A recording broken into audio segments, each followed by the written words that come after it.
د هلمند رادیو قدرمنو اوریدونکو السلام علیکم ورحمت الله وبرکاتو. د هلمند د سرحدونو قومونو او قبایل چارو رئیس محترم مولوي عبدالهادي حماد صاحب سره د هلمند رادیو ځانګړي مرکې ته ښه راغلاست. نو رئیس صاحب تاسو ته ښه راغلاست وایي. وعلیکم السلام ورحمت الله وبرکاتو. تاسو ته هم ښه راغلاست وایي او ستاسې د راتګ څه موږ منندوی یو. ډېره مننه. کوم مولوي صاحب لومړۍ پوښتنه مو دا ده چې تاسو د ریاست عمده فعالیتونه زموږ د ریاست عمده فعالیتونه هغه نو تقریبا فعالیتونه جزئیات خو به کېدای شي چې ډېرې د اصولي لارې څه چې موږ هغه فعالیت په خپل ریاست کې لرو، خو عمده فعالیتونه یې هغه 15 دانې دي چې موږ لیکلي دي. هغه 15 عمده فعالیتونه هغه دا دي چې د هلمند ولایت او ولسوالۍ د ولسونو ترمنځ شخړې حل او فصل د سولې د لارې موږ کوو. دا عمده فعالیتونه دي چې د ستونزو حل د هلمند د مرکز په شمول او په ولسوالیو کې دغه ستونزو حل موږ د سولې د لارې څخه کوو. او دومه خبره دا ده چې قومي مشران، علماء کرام، متنفذین او د کوچانو سرخیلان د دې سره موږ اړیکې ساتلې دي او ناسې مو ورسره کړي او مجلسونه مو ورسره کړي دي په انفرادي او ډلهییز توګه. د دې سره مو مجلسونه په دې رابطه دي چې د هلمند په مرکز او یا ولسوالیو کې موږ عمده مشکلات ولرو، که د قتل موضوعګانې دي، که د مځکې پر سر باندې موضوعګانې دي، که د زنانه موضوعګانې چې دا پېښ شوي دي، دا دغه قومي مشران او علماء کرام، متنفذین او د کوچانو سرخیلان په دې کې زموږ سره همکاره دي. دا مو عمده فعالیتونه دي. او دریم عمده فعالیت هغه دا دی چې 40 کسیزه شورا د هلمند په سطح، یعنې د ولایت په سطح باندې موږ جوړه کړې ده. دا مو عمده فعالیتونه دي چې په وطن په مرکز یا په ولسوالیو کې هغه مشکلات وي او ستونزې وي، هغه تر موږ پورې ورسوي. یو څلورم شی دا دی چې په تعداد د 40 نفرو نوي سرخیلان ټاکل شوي دي، د کوچانو سرخیلان، چې دا د کوچانو د ستونزو د رسولو دپاره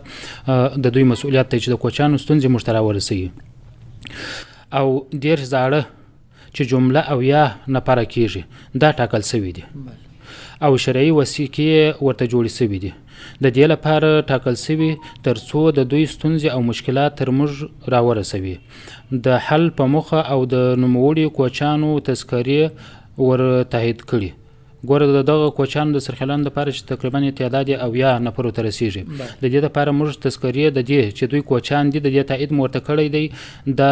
شرعي وثیقې ورته ورکول شوي دي، دا رسمي وکیلان دي. دا د دې دپاره چې کوچان د هلمند په ولایت په شمول په ولسوالیو کې کومې ستونزې لري چې هغه ستونزې تر موږ پورې راورسوي. او 5م د عمده فعالیتونو څخه زموږ د ریاست هغه دا دی چې هر کال یوه لویه او پراخه جرګه موږ جوړوو. د ولایت مقام او وزارت مقام د مسؤلینو ترڅنګ 1500 نفریزه قومي په دې شورا جوړوو چې په دې کې قومي مشران، علماء کرام او د کوچانو سرخیلان ګډون کوي. خپل ستونزې او مشکلات محترم مشرانو ته وړاندې کوي. هغه مشران که د وزارت تخوا څخه راغلي دي، که د ولایت مشران دي، که زموږ د ریاست مقام دی. د لویه پراخه شورا په هر کال کې موږ تقریبا د 1500 کسانو په تعداد چې د ولسوالیو څخه هم خلک راغواړو، د مرکز خلک هم پکښې کې دا شورا جوړوو. دا د دې دپاره چې هغه خپل عمده ستونزې او مشکلات تر دغه مشرانو پورې ورسوي او دغه مشران یې د هدایت سره سم د خپل وس مطابق تر پوکو مشرانو پورې رسوي. او د حل په موخه بیا د کابینې پریکړه کیږي، بیا په درجه بندۍ باندې هغه مهم موضوعګانې چې هغه اهمیت پکښې کې چې الاهم و فالاهم، الاقدم و فالاقدم، بیا هغو ته اولویت ورکوي، بیا هغه تر کار لاندې راځي او بیا د خلکو دپاره خدمت کیږي. او دغه رقم په 8 ولسوالیو کې ګوره دا زموږ کاري فعالیتونه دي او مهم فعالیتونه زموږ د ریاست دي چې په 8 ولسوالیو کې مو قومي جرګې جوړې کړي دي او د ولسوالیو ستونزې او مشکلات مو راټول کړي دي او تر مرکز پورې مو رسولي دي. مرکز چې زموږ ریاست سرحداتو د وزارت مربوط دی، موږ په 8 ولسوالیو کې جرګې کړي، مجلسونه مو کړي، د خلکو سره د خلکو عمده ستونزې او مشکلات دا مو ټول اورېدلي دي، دا مو ټول راټول کړي. دا بیا موږ وزارت ته ورستوو، وزارت بیا په کابینې کې مجلس شریکوي، د حل په موخه چې فیصله ورسوه بیا بیرته موږ ته راځي. ډېره مننه. مولوي صاحب د قومي او قبایلي مشرانو سره د همغږۍ ناستې څومره ناستې شوي دي؟ د قومي مشرانو او قبایلي مشرانو سره د یو کال په جریان کې مو تقریبا د 1.5 سلسه تر 200 ځلې پورې مو لوی او کوچنۍ ناستې کړي دي. کله کله داسې پیښه چې د ولسوالیو او د مرکز خلک موږ راوغواړو موږ ورسره کښینو چې کوچنۍ جرګه ورته وایي دا تقریبا یا د مرکز څخه خلک راغلي دي په تعداد د 1.5 تر 200 پورې تقریبا د دې قومي مشرانو سره چې هغه د ولسوالیو یا د مرکز سره راغلي دي د کال په جریان کې موږ د دې سره ناسته کړې او مجلسونه مو سره کړي او د خلکو پر ستونزو او مشکلاتو باندې ورسره غږېدلي او بیا مو د حل په مخه باندې فیصله کړې ده د دې قومي مشرانو او علما کرامو او متنفذینو په دغه شورا کې چې جوړې شوي دي چې تقریبا 1.5 تر 200 پورې دي بیا مو د حل په مخه باندې فیصله کړې ده د قبایلي مشرانو سره مو د ضرورت په اندازه باندې ناستې کړې دي قبایلي مشران ګوره یو قومي شوراګانې او دغه دي قومي مشران دي چې هغه په مرکز یا په ولسوالۍ کې هغه وجود لري یو قبایلي مشران دي هغه کله د پولې پر هغه غاړي کله پر دا غاړي خو د هغو سره هم د ضرورت په اندازه باندې موږ ناستې کړې دي او ورغلي د خپلمنځي شخړو په حل کې ستاسو د ادارې لاسته راوړنې او فعالیتونه د قومي مشرانو په همکارۍ زموږ د ریاست د جرګو لوی مدیریت او ریاست مقام په زیار او کوشش د مرکز او ولسوالیو د ولسونو د شخړو تشخیص او شخړې حل ځای ته ځان رسول او د سولې په فضا کې شخړې حل او فصل دښمنۍ او مشکلات په دوستۍ او ورورولۍ بدلول زموږ لاسته راوړنې دي دا مو کړي دي چې هغه د تعداد پوښتنه به په وروسته پوښتنه کې بیا تاسو ته موږ جواب کوو بله څومره شخړې مو د اسلامي امارت د واکمنېدو څخه بیا تر اوسه پورې حل او فصل کړي دي په تعداد د 150 لوی او وړې لکه ترافیکي پیښې د ځمکو پر سر پیښې حقوقي پیښې او د قتل موضوعګانې د قومي مشرانو دیني عالمانو په همکارۍ او د دې ریاست په کوشش او زیار سره حل او فصل شوي دي بله کومې شخړې چې حل او فصل شوي دي څومره پایلې ورکړې ده او طرفین د فیصلو په حل کې څومره رضایت ښودلی دي دا خو زموږ د یو الهي او شرعي قانون دی دغه موږ د شرعي حل لپاره محاکم لرو چې د رسول الله په وخت کې محکمه یوه وه او د دې امارت د زړهسوي او وفادارۍ په خاطر باندې 3 محاکم جوړ دي چې ابتدایه مرافعه او تمیز ورته وایي یو د مشکلاتو او ستونزو حل د محکمې په رابطه باندې دی یعنی د محکمې په خلاص باندې دی او یو د مشکلاتو او ستونزو حل د صلح د لارې دی نو دغه مشکلات د شخړو حل د طرفینو پر رضایت او تفاهم کړی دی او اشتراک پکښې کوو ځکه چې شرعي فیصله هغه رضا د جانبینو نه غواړي چې شرعي حکم برابر سو شریعت او قضا فیصله کوي او صلح داسې شی ده چې هغه شرط او رکن د صلح هغه ته راځي د جانبینو چې هغه مخامخ راځي کېږي نو طبیعي خبره هم دا ده چې په یو فیصله او صلح طرفین دواړه راځي سي نو دا سل په سل کې سړی مطمئن وي چې پر هغه باندې خلک قانع وي بله د کوم میکانیزم له اړخه د دې شخړې حل او فصل کیږي موږ د دې شخړو حل او فصل چې سولیز حل ورته وایو او صلح موږ کوو د دې لپاره میکانیزم دا دی چې دا شرعي نظام دی د دې لپاره میکانیزم هغه دا دی چې موږ د دې لپاره 4 دلایل لرو د 4 دلایلو په رڼا او په چوکاټ کې موږ د دې ستونزو او مشکلاتو حل کوو هغه لکه کتاب الله یا سنت رسول الله یا اجماع یا قیاس خو د دې لپاره موږ دلایل لرو چې د کتاب الله لپاره دلایل دا دي چې الله جل جلاله وایي چې ان طائفتان من المؤمنین اقتتلوا فاصلحوا بینهما چې سورة حجرات 9 آیات دی دا دلیل د کتاب الله دی چې هغه د دې لپاره موږ ته میکانیزم جوړ دی چې موږ په هغه باندې فیصله کوو چې کتاب الله دی یا سنت رسول الله دی د سنت رسول الله لپاره موږ دلیل لرو چې د رسول الله حدیث دی په هغه باندې عمل کوو او دا زموږ لپاره قانون او دستور دی چې موږ د سنت په رڼا کې صلح د خیر کوو او دغه دپاره د کتاب الله دپاره خو یو دلیل دا سو چې ان طائفتان من المؤمنین اقتتلوا فاصلحوا بینهما چې سورة حجرات دی او دوم دلیل دا دی چې ان امرأة خافت من بعلها نشوزا او اعراضا فلا جناح عليهما ان يصلحا بينهما صلحا دا دلیل خو دغه دلیل سو چې موږ میکانیزم د سولیز حل لپاره هغه کتاب الله دی او بل اصل زموږ د سولیز حل لپاره هغه چې دی سنت رسول الله دی او بل اجماع د امت ده او بل قیاس دی چې د ټول لپاره موږ شرعي دلایل لرو خو د دلایلو ټولو پوره دلایلو به ضرورت نه وي چې هغه شرعي دلایل موږ وایو خو د دې میکانیزم د سولیز حل لپاره هغه دا 4 دلایل موږ لرو چې کتاب الله سنت اجماع او قیاس دي بله ډیره مننه. عدلي او قضایي ارګانونه د فیصلو په حل کې څومره ستاسو سره موافقه لري؟ عدلي او قضایي ارګانونه د صلح او فیصلې په اړه باندې زموږ سره پوره همکاري، هغه که د ولایت مقام دی، که د استخباراتو مقام دی، او که د محاکم دی، ټول زموږ سره پوره همکاري لري. ځکه پوره همکاري لري چې موږ ټول د شریعت تابع او د محکمې د حکم تابع یو، او د شریعت تقاضا ده، د محکمې تقاضا ده چې قاضي به هم دعوت د صلح و جانبین ته اول پلاور کوي، مخکې تر دې چې شرعي فیصله یې کړي. نو د دې څه دا معلومیږي چې زموږ سره ټول ارګانونه پر دې باندې قانوني، ځکه چې دا د شریعت یو حکم دی چې قضا ته فیصله ورسي، جانبین ته به دعوت د چا ورکوي؟ د صلح به ورکوي. او د صلح شرایط تا دي چې هغه ترازی د جانبینو ده، چې هم شرعي مکلفیت د ارګانونو، هم د قضا داوي چې دعوت د صلح ورکي، او هم ارکان داوي چې هغه ترازی د جانبینو ده. نو دا زموږ سره د ټول ارګانونو پوره همکاري ده، ځکه چې د شریعت دا یو حکم دی، هغه زموږ سره همکاري پوره په دې کې همکار دي چې موږ د خلکو ستونزې او مشکلات د سولهییز لارې څخه حل کړو. ډیره مننه. مولوي صاحب، جرګې زموږ په هیواد کې یو منل سوې عنعنه ده. وړو او لویو ستونزو په حل کې جرګې جوړې سوي دي.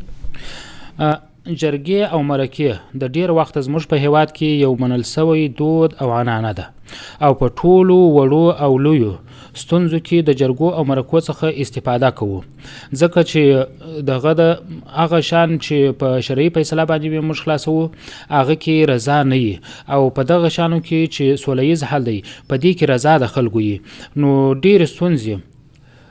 تقریبا که موږ ووایو چې په سل کې 15 وي، هغه مشکلات د ستونزې او مشکلات د صلح د لارې حل کېږي. خو ډیر هغه چې هغه رسمي ادرس ورته معلوم وي زموږ په توسط باندې حل سوي، که نه یي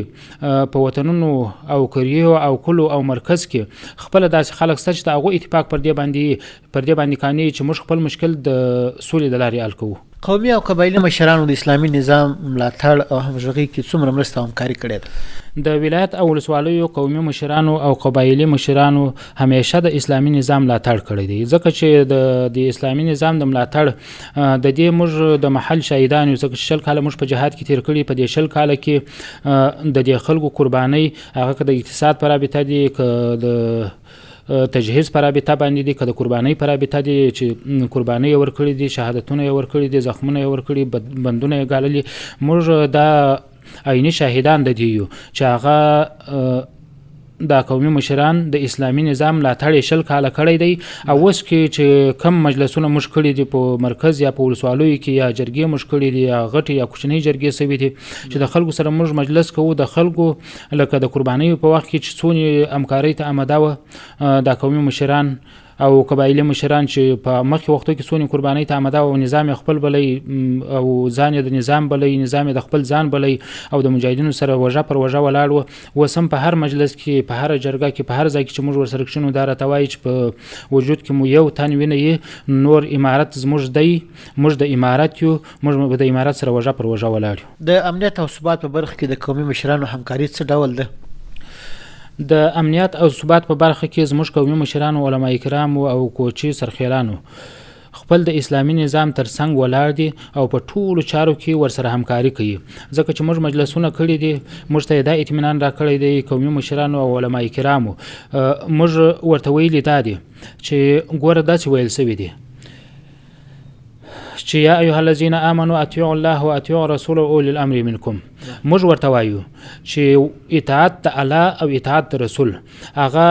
په آیات شریف کې داسې راغلي چې ای خاوندانو د ایمان، تاسې د الله اطاعت وکړئ، تاسې د رسول اطاعت وکړئ، تاسې د خپل امیر اطاعت وکړئ. او په دې باندې قومي مشران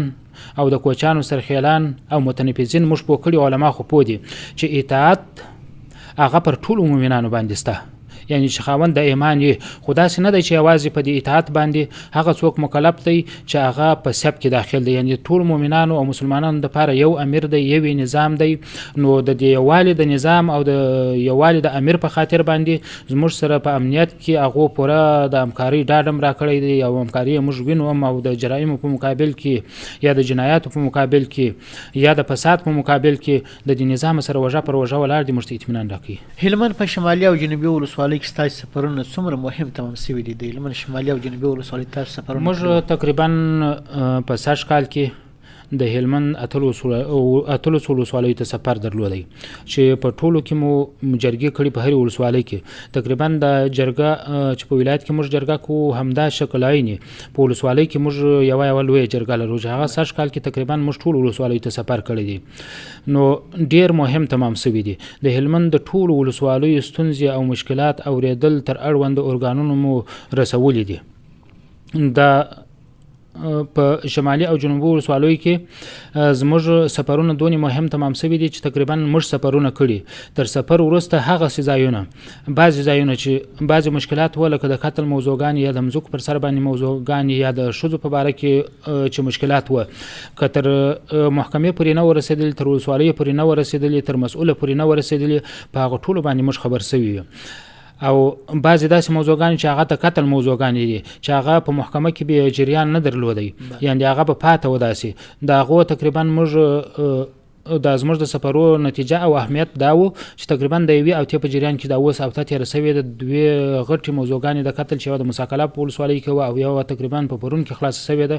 چې هغه د مرکز د لسمې اوزې مربوط وه نو زموږ سفرونه هغه دونې مهم تمام سوي دي هغه مشکلات چې هغو به جریان نه درلوده یا به موږ نه په خبر یا مسؤلینو ته مراجعه نه وکړې د قومي مشرانو او متنبذینو په خاطر زموږ د سفر په خاطر او د مجلس په خاطر ټولو ته موږ رسېدګي کړې په ټولو باندې خبر یو او په دې مشروع کړې ده چې د مشکلات که د قتل دي او که داسې مشکلات دي چې د محکمې د خوا څخه حل مشکل وي هغو ته موږ رسیدګي کوو دغه فایده ده دغه اهمیت دی بله لا هم د قومي او قبایلي مشرانو سره پلانونه لري د قبایلي او قومي مشرانو سره تقریبا موږ د خپل جهاد په جریان کې په ټول وخت کې ولس موږ سره همکاره وو په هره برخه کې که د قربانۍ په برخه کې وو که د جنگ په برخه کې وو که د اقتصاد په برخه کې وو که د مشکلاتو د حل په برخه کې وو نو نور په آینده کې هم موږ اراده د دې لرو چې موږ به سفرونه ولسوالیو ته هم کوو او په مرکز کې به هم مجلسونه جوړوو او قومي مشران او متنفذین هغه به موږ راغواړو که د امنیت په باره کې موږ مشکل ولرو که د خلکو تر مابین مشکلات وي هغه که د قتل مشکلات وي که د جنایي مشکلات که حقوقي مشکلات کوشش د دې کوو چې څونې موږ امارت وفاداره دی د دې لپاره محاکمې جوړې کړي 3 محکمې جوړې کړي همداراز موږ د غونې کوشش د دې لپاره کوو چې دا مشکلات په سل کې موږ کوشش د دې وکړو چې په سل کې 99% مشکلات د صلح د لارې څخه خلاص کړو دا اراده لرو چې نور د قومي مشرانو او قبایلي مشرانو سره موږ مجلسونه وکړو او ناسې ولاړې وکړو او د هغو سره مرابطه ټینګه سي او کوشش په دې کې وکړو چې دغه سوله ییز حل د دې مشکلاتو چې په آینده کې دی هغه د دوی په همکارۍ باندې موږ د سوله ییز لارې څخه هغه حل او فصل کړو چې مشکلات پاتې دي بلې د دغه پلیتو څخه داسې بریښي چې ستاسو پر ادارې باندې د خلکو باور زیات شوی دی کله چې باور زیات سي بیا څومره کارونه په چټکۍ سره روان دا داسې دی چې تقریبا زموږ د ادارې څخه د وزارت څخه بیا راځه تر 14 ولایتونو تر ریاستو پورې یو خو داسې خبره ده چې د خلکو خپل یو طبعي عقلي او ایماني تقاضا ده چې دا مشکل جوړ سي دا زموږ دود او عنعنات د سلګونو کلونو څخه داسې دي چې کوشش ته دی کوي چې خلک په هغه شی باندې مشکل حل کړي چې هغه تمام قناعت باندې وي نو دا د خلکو د مشکلاتو حل په سولهیزه طریقه باندې هغه په ولس کې وسی کې موږ وکړو دا د طبیعت او د شریعت یو تقاضا ده او هر طبیعت تقاضا چې هغه ډیره مؤثره پر خلکو باندې ډیر تاثیر لري نو د طبیعت تقاضا ده چې د خلکو مشکل حل کیږي په صلح باندې هغه رضا د جانبینو پکښ کی چې رضا د جانبینو پکښ کی پیدا سو دا د طبیعت او د شریعت د دواړو غوښتن هم ده چې د خبره طبیعت ومنله نو چې مشکلات باره په دغه کې حل کیږي بلې یعنی د نور کارو په پرتله دغه د قومي جرګو د لارې یا ستاسو د ریاست د لارې چې کوم پلیتون ترسره کیږي مؤثریت یې زیات وي مؤثریت یې زیات وي ځکه زیات وي چې د شریعت هم تقاضا ده د عقل هم دا تقاضا ده چې څوک چا سره په مشکل اخته سي هغه مشکل په داسې صورت کې خلاص شي چې سړی رضا پکښ پیدا سي نو د سولهیز حل د ستونزو حل سولهیز هغه کې په هغه کې داسته چې هغه کې به خامخا جانبین راځي کیږي او په دې کې موږ ډیر کوشش کوو دا تقریبا د سولهیز حل خبره ما درته ویل چې دا په کتاب الله سنت اجماع قیاس باندې ثابته و نو تقریبا وس ورلسمه سي د رسول الله په وخت کې و په هغه وخت کې د هغه امر کوي نو وس هم خلک ډیر کوشش په سل کې تقریبا 99 خلک د دې کوشش کوي چې خپل مشکل د صلح د لارې حل کړي او موږ د دې حل د لپاره دغه پروسې د لپاره چې سولهییز حل دی موږ په دې کې کوشش کوو سل په سل کې کوشش کوو هغه په موږ باندې کېږي که په وزارت باندې کېږي که د ولایت په همکارۍ باندې کېږي که د استخباراتو په همکارۍ کېږي که د محاکمو په همکارۍ باندې کېږي چې موږ 100% په دې کې کوشش وکړو چې د خلکو مشکلات هغه غټ مشکلات وي که کوچني مشکلات وي چې د دې قومي مشرانو او زموږ په توسط باندې د علما کرامو متنفذینو په توسط باندې موږ د مشکلات د صلح د لارې نورم خلاص کړو د سپیرسي ویل رئیس صاحب ځینې مشکلات د صلح د لارې حل کړي بیا طرفینو سرغړونه کړي یاره بیخي نه دي پیښ شوي ځکه چې اول شرط امدا دی د صلح اول شرط امدا دی چې هغه چاته وکالت ورکوي د صلحیز حل وکالت ورکوي هغه متام وکالت ورکوي هغه په خپل رضا باندې دا وکالت ورکوي ځکه چې دا صلح کول دا داسې یو کار نه دی چې موږ د جلب پارچه لرو موږ محبس لرو موږ جزا ورته ورکوو دا په خپل اختیار باندې موږ ته اجازه راکوي نو تر اوسه داسې نه ده پیښ شوې چې هغه صلح شوي خبره خلاص شوي بیا د یو طرف سرغړونه کړي ځکه چې هغه شرایط د دې لپاره چې سرغړونه نه وسی په اول وهلت کې هغه موږ کوشش ته دی کوو چې ټول پوره اسباب د دې لپاره برابر کړو چې بیا سرغړونه نه کوي او نیم کوي د خلکو طبيعت تقاضا هم دا چې بیان کړي مولوی صاحب د امیر المؤمنین شیخ صاحب حفظه الله تعالی د فرمانو په تلاوت تاسو په جلسو کې عامه په هاوی خبر کړی دي په دې برخه کې څومره خلک د امیر المؤمنین د فرمانو څخه خبر شوي تقریبا موږ په مرکز کې عقلاني جرګه کړې چې هغه کې 1500 کسان تقریبا موږ دعوت کړي و یم په د اتلو ولسوالۍ کې موږ خلک راغوښتي و ټولو ته مو د امیر المؤمنین شیخ صاحب حفظه الله درلسم او ولسمه غاڼه فرمانونه هغه ورته بیان کړي دي ټولو ته مو ویلي دي یعنې رسیدګي یې سوې ده هغه په مرکز کې هم سوې ده په لوی جرګه کې کلنۍ جرګه کې او د ولسوالۍ په جرګو کې هم سوې ده ټولو ته مو رسولی او هم په هوای مو ټولو ته ورکړی دي انشاءالله خدای ته امید شته چې عملي کېدل بیا هم موږ تاسې شاهدان اوسو ځکه چې خلکو ته مو ویلي خلکو پوره اطمینان د عملي کېدو هم راکړی دی ډیره مننه کورې صاحب نو په وروستي کې د خپرونې دی د هلمند خلکو ته په خاص توګه قبایلي مشران ته قومي مشران ته پیغام څه دی ولسونو ته پیغام څه دی زموږ پیغام ټول مسلمانانو ته دا دی چې زموږ شرعي نظام الهي نظام کوم عمرا دي کوم نظام دی دا د الله د طرفه انتخاب دی ځکه چې د دې دین د پاره الله جل جلاله چې راستولي و هغه انبیا علیهم السلام راستولي و در هغه وروسته تابعین دي تابعین وروسته تابعین دي هغه وروسته علما کرام دي ځکه چې رسول الله وایي الله جل جلاله وایي چې وما اتاکم الرسول فخذوه وما نهاکم عنه فانتهوا الله جل جلاله وایي چې تاسو ته رسول الله حضرت جناب رسول مقبول صادق مصدوق پیغمبر صدر توای صدر کوي هغه ته ساقي چې د څه منکې دا هغه څه منکېږي نو هغه مشتدا ویلي دي چې انما العلماء ورثه الانبیاء چې د الله جل جلاله دین امانت راغلی دي مسلمانانو ته د هغه د پاره الله جل جلاله انتخاب د دې کړی چې مسؤلین به څوک هغه به علما کرام دي لله الحمد زموږ ټول مسؤلین هغه مسؤلین دي ک امیر المؤمنین حفظه الله دی ک وزیران دي ک والیان دي ک ولسوالان دي ک رئیسان دي چې د هغه انتخاب د الله جل جلاله د طرفه څه دی هغه د دین د پاره طبيبان دي په دې دین باندې پوهیږي نو ټول مسلمانانو ته مو پیغام دادی چې دغه علماو چې الله جل جلاله د طرفه انتخاب دي او د دین د لپاره مسؤلین دي چې د الله په انتخاب کې بیا نه عقل نه فکر نه عقلي دلایل نه غربي دلایل نه شرعي دلایل دا هیڅ شی د اعتبار وړ نه دي ځکه چې د الله جل جلاله د طرفه انتخاب دی نو چې کوم انتخاب د الله جل جلاله اوس د ټول خلکو ټول مسلمانانو ټول هلمندوال زمو دا غوښتنه د پټینګ مو دا غوښتنه د دمو ارزو ده چې شل کاله د دې نظام د پاره د نظام د پکا د پاره د شرعي نظام د پاره د الهي نظام د پاره قرباني په هر راز باندې ورکړي دي کې اولادونه شهیدان شوي دي کې ورونه شهیدان شوي کې اکاګان شهیدان شوي کې ماماګان شهیدان شوي دي کې د مالی مصارف کړي اقتصادي مصرف کړي دي کې بندیان شوي دي په دې ارمان باندې دي چې د الهي نظام د ګټلو د پاره دي اوس کوشش پدې کې وکي د ټولو سم ارزو ده چې د اسلامي نظام د پکا د پاره د غونی قرباني ورکړي نو کم پرامن چې د امیر المؤمنین حفظه الله د خاص راځي دا تقریبا په شریعت کې موږ وایو چې یو تواتر دی یو خبري واحد دی نو زموږ د شریعت تقاضا ده د تواتر دلیل پیدا سي دغه په مقابل کې خبري واحد متروک دی نو د امیر المؤمنین کم فرمانونه او پیغامونه چې راځي ټول مجاهدینو ته ټول هلمندوان ته ټول ولسته زموږ توصیه ده ځکه چې دا امر په معروف باندې دی او تعاون پر بر او پر نیکی باندې دی چې ټول د ټول پرامینو پوره اطاعت وکړي ځکه چې اطاعت متوجه دی هغه چاته چې هغه خوندان د ایمان وي هغه یوازې داسې نه دی چې هغه چاته متوجه دی چې هغه څه توپک ورسره دی هغه مسؤل دی په یو ځای کې هغه عسکر دی په یو ځای کې یعنی مؤمنانو او مسلمانانو ته دا متوجه دی چې اطاعت د الله د رسول او د اولو الامر به کوي او اولو الامر هم هغه اولو الامر دی چې هغه د الله جل جلاله د طرفه څخه انتخاب دی نو په دې کې موږ ټول علموالو ټول مجاهدینو ټول ولسته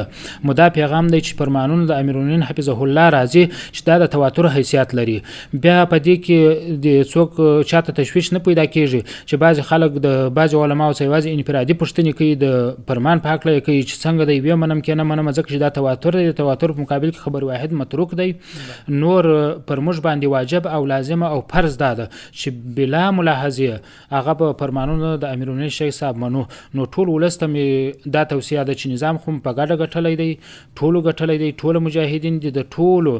مظلومیت د ټولو جهاد د ټولو اخلاص د ټولو تقوا الله رب العزت ته منظور سو فیصله وکړه نظام په لاس ورکړي د دې دغه ګټلو د لپاره پوره پیمانه باندې قرباني ورکړي بیا بل خصوص د هلمند ولس خو به ډیر قرباني ورکړي دي نو اوس مو ورته توصیه ده ټول هلمندوالو ته ټول مجاهدینو ته ټول ولسته چې به ملاحظه بلا ملاحظه هغه که د مساجد او امامان دوی که د ولس خلک که قومي مشران که مجاهدین بلا ملاحظه ټول پرامین د امیرالمؤمنین حفظه الله دا چې ومني چې په هغه کې قید او شرط او ملاحظه هغه هیڅ شی ونه توصیه مو ورته ده چې په ګټلو کې زموږ سره په سل کې نه نوي وژه پر وژه ولاړ او په ساتلو او په بقا کې هم داسره سره ودرېږي ډیره مننه کوم ولي صاحب کور مدان د هلمند رادیو قدرمن اوریدونکو ځانګړي مرکه خبرونه همدومره وچ د هلمند د سرحدونو قومونو قبایل چار د رئیس محترم مولوي عبدالهادي حماد صاحب سره مترتب کړي و تر بیا مو پر مهربانه الله سپارو